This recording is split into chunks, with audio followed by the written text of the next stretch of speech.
Era una tarde de septiembre de 1985, en Buenos Aires, Argentina. Queen acababa de terminar We Will Rock You ante 60.000 personas en el estadio Vélez Sarsfield, cuando algo extraordinario cortó el rugido ensordecedor de la multitud.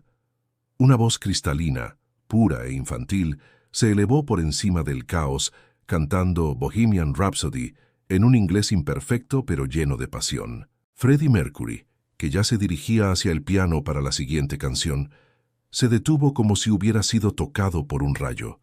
Levantó su mano izquierda y, milagrosamente, 60.000 voces se silenciaron al unísono.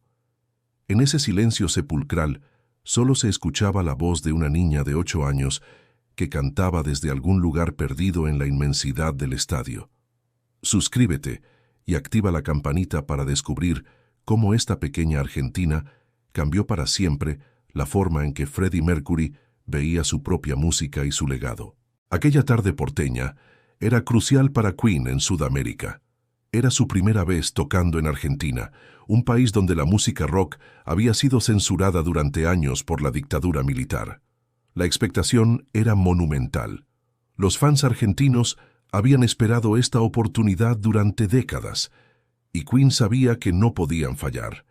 El estadio Vélez Sarsfield vibraba con una energía diferente a cualquier otra que hubieran experimentado en Europa o Estados Unidos. Era hambre pura, amor desesperado por la música que había sido prohibida durante tanto tiempo.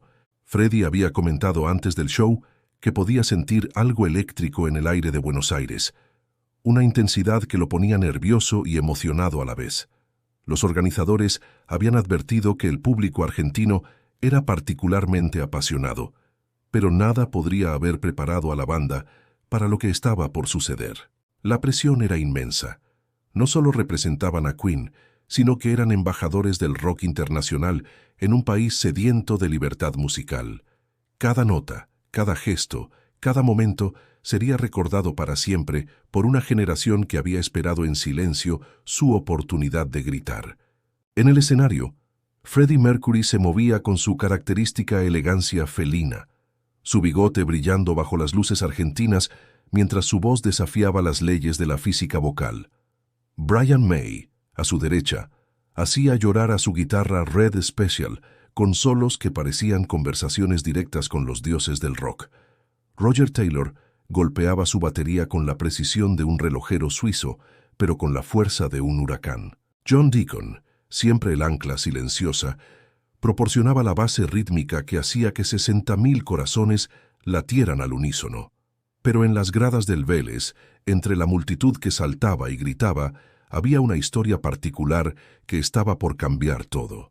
María Elena Rodríguez, de 8 años, había llegado al concierto de la mano de su padre, un músico frustrado que había guardado sus sueños en un cajón durante los años de censura. Ella no entendía completamente las letras en inglés, pero había memorizado cada palabra de Bohemian Rhapsody, escuchando el disco de vinilo gastado de su padre una y otra vez en su pequeño departamento de San Telmo.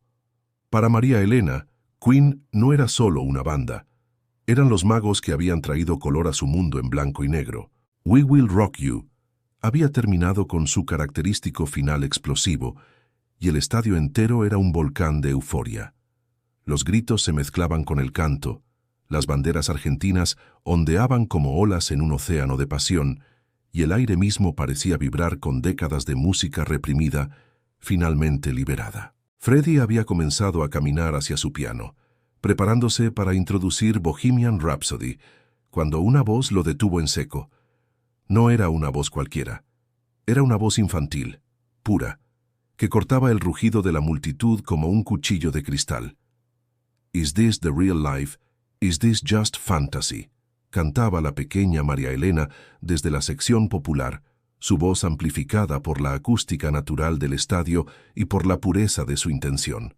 Freddie se congeló. En sus 15 años de carrera, había escuchado a miles de personas cantar sus canciones, pero nunca había experimentado algo así. La voz de la niña no solo cantaba las palabras, las vivía, las respiraba, las transformaba en algo completamente nuevo. Sin pensarlo, levantó su mano izquierda hacia el cielo y como si fuera un director de orquesta comandando el silencio, todo el estadio Vélez se cayó instantáneamente. Los miembros de Queen intercambiaron miradas de asombro absoluto. Brian May bajó su guitarra y se acercó al borde del escenario, tratando de localizar la fuente de esa voz angelical. Roger Taylor se puso de pie detrás de su batería, algo que raramente hacía durante un concierto, estirando el cuello para ver mejor.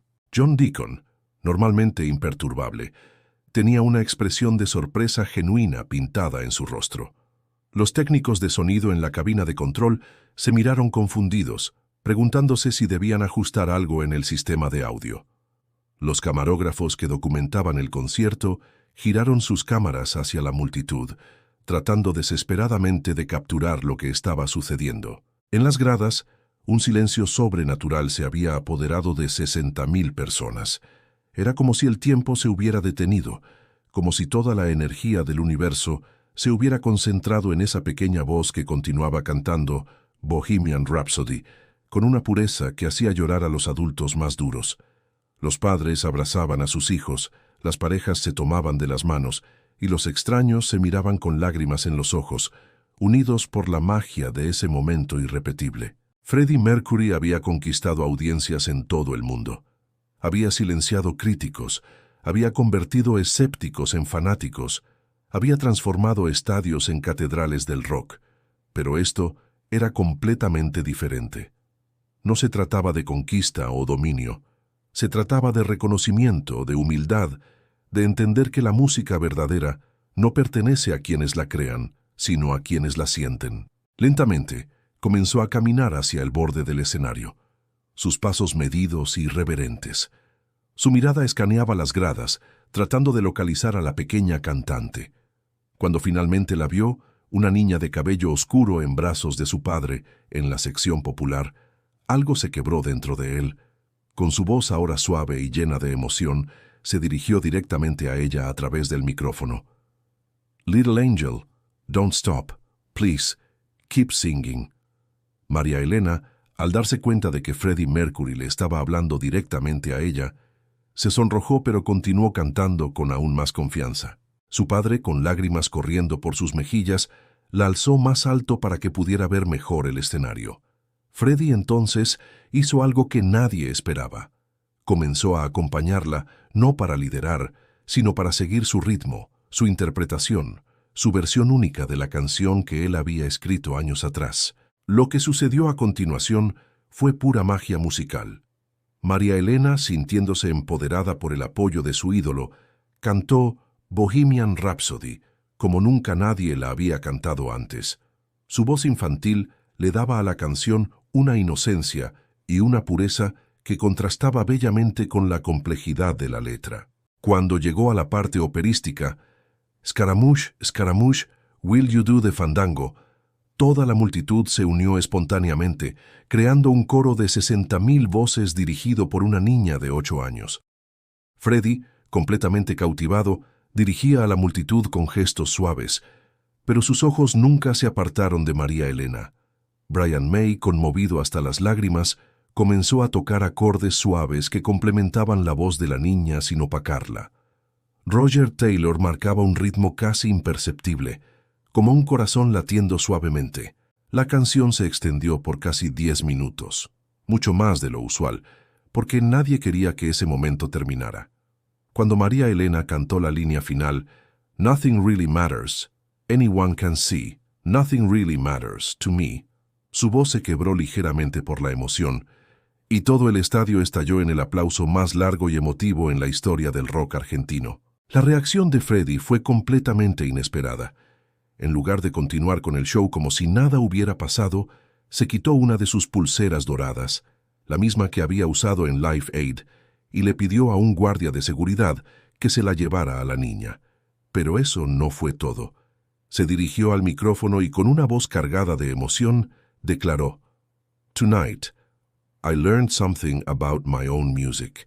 This little angel just taught me that the songs we write don't belong to us. They belong to everyone who feels them, everyone who lives them, everyone who makes them their own. Maria Elena, you just gave me the greatest gift a songwriter can receive. You showed me that my music has a life beyond me. El estadio entero se puso de pie en una ovación que duró más de 5 minutos. María Elena, ahora con la pulsera de Freddie en su pequeña muñeca, lloraba de alegría mientras su padre la abrazaba, sabiendo que acababan de vivir un momento que cambiaría sus vidas para siempre. El resto del concierto tomó un tono completamente diferente, más íntimo, más conectado, como si toda la multitud hubiera sido tocada por la misma varita mágica que había transformado a una niña tímida en la estrella de la noche. Las repercusiones de esa noche trascendieron el mundo de la música. Los periódicos argentinos titularon La niña que conquistó a Freddie Mercury y El momento que cambió el rock para siempre.